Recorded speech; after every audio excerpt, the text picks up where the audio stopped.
Radio صدائے حریت جموں کشمیر سے سنیے تازہ خبریں۔ مقبوضہ وادی اور صوبہ جموں کے مسلم علاقوں میں بھارت کی ریاستی دہشت گردی جاری ہے۔ مسلسل لاک ڈاؤن کو آج 76 روز ہو چکے ہیں۔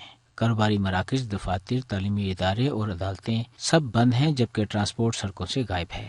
کشمیری عوام نے سول نافرمانی کی تحریک شروع کر رکھی ہے، جس نے بھارت اور مقبوضہ کشمیر میں اس کے حوالیوں کو بے حد پریشان کر دیا ہے۔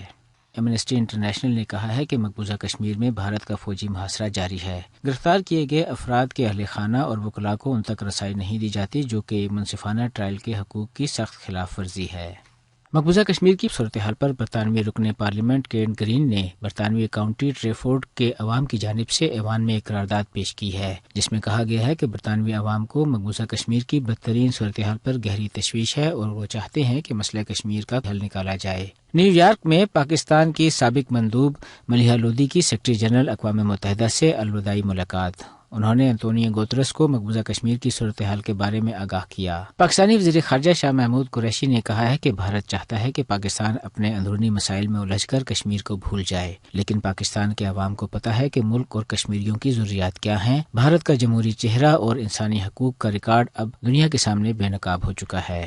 بھارت میں چین کے سفیر سون وی ڈونگ نے کہا ہے کہ بھارت اور پاکستان تنازعات کے حل کے لیے بات چیت کا آغاز کریں۔ اس کے ساتھ ہی خبریں ختم ہوئیں۔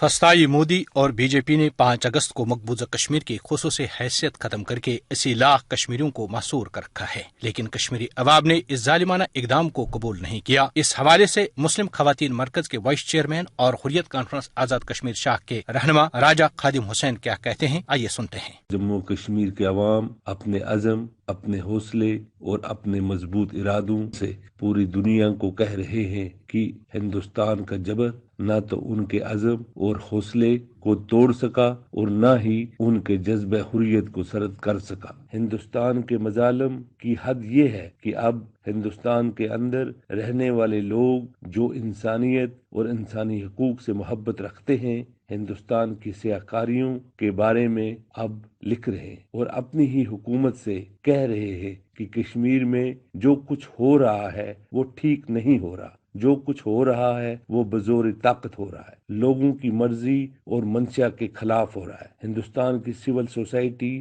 سمجھتی ہے اور جانتی ہے کہ کشمیری استواب رائے سے دستبردار نہیں ہوں گے اور نہ ہی وہ اس کے لیے تیار ہے۔ مسئلہ کشمیر کا حل جنوبی ایشیا میں امن اور ترقی کی ضمانت ہے۔ بھارت اور اس کے حواریوں کو اہل کشمیر کے ساتھ ساتھ بھارت کے انصاف پسند اور باضمیر حلقوں کی سخت مخالفت کا سامنا ہے، جو اہل کشمیر کی کامیابی کی ضمانت ہے۔